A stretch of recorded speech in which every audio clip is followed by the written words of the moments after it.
حينما يكون الإنسان مريضا، هل هو يستريح في البيت أم يقابل الطبيب؟ السلام عليكم ورحمة الله وبركاته. أهلا وسهلا ومرحبا بكم. سنتعلم اليوم بعض الجمل السهلة التي نستخدمها عند المرض. عندي ألم في الرأس. أشعر بألم في الرأس. حلقي ملتهب. حلقي يؤلمني. أشعر بتعب شديد. عندي حمى. أصبت بالزكام والحمى.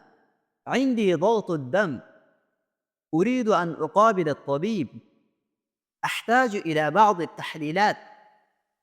هكذا نتعلم جملا بسيطة ومفيدة ونستخدمها عند المرض.